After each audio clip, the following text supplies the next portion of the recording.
McLaren has dropped the W1, which is said to be the replacement of the P1.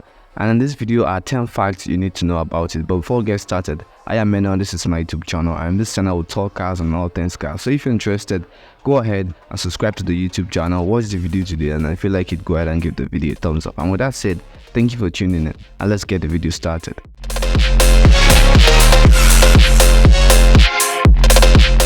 Fact number 1.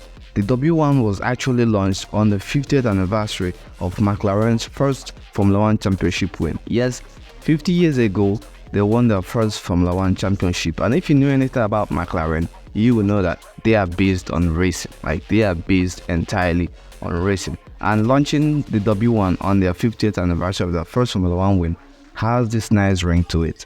Fact number 2. The W1 has the best power to weight ratio of any McLaren ever at 900 horsepower per ton, and that's better than the lightweight track focused Senna has, and it's looking good for the W1. And now, fact number 3.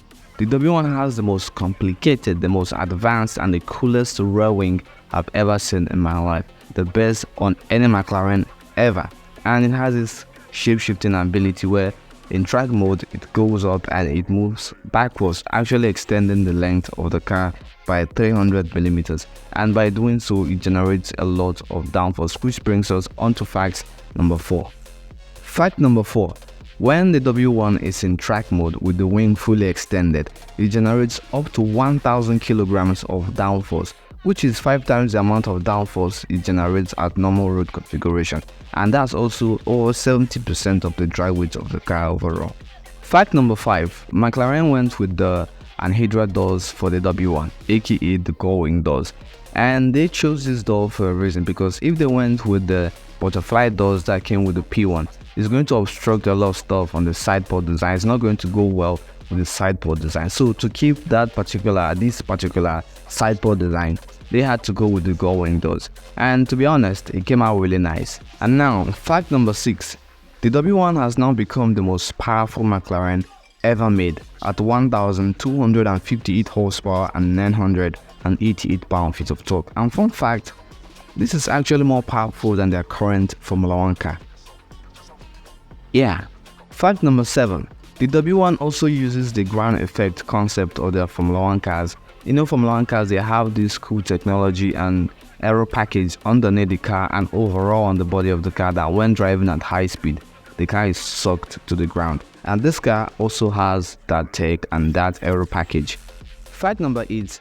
Only 399 units of the W1 will be made, and each one is going for $2.1 million, and all of them have been sold out. But considering the price of this, and considering the price of the F80, which was priced at $4 million, I would say this is a steal. Like, this is the best value for money hypercar right now. Like, how is the F80 $4 million? How? Fact number 9. At another circuit, the W1 was actually 3 seconds quicker than the track-focused lightweight Senna.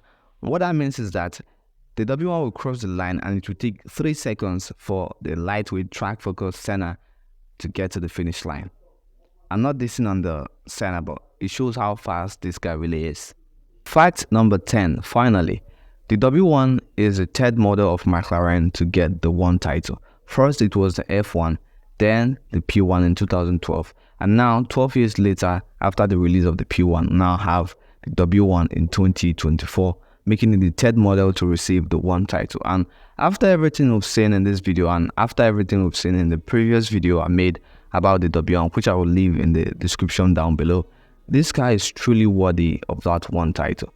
And with that, we've come to the end of the video. Let me know what you think in the comment section down below, and let me know if there's anything I missed out in the comment section down below. Also, if there's any car you want me to cover on the channel, let me know in the comment section down below. And with that said, thank you for tuning in and thank you for watching, and I will see you in the next one. Peace out and stay safe.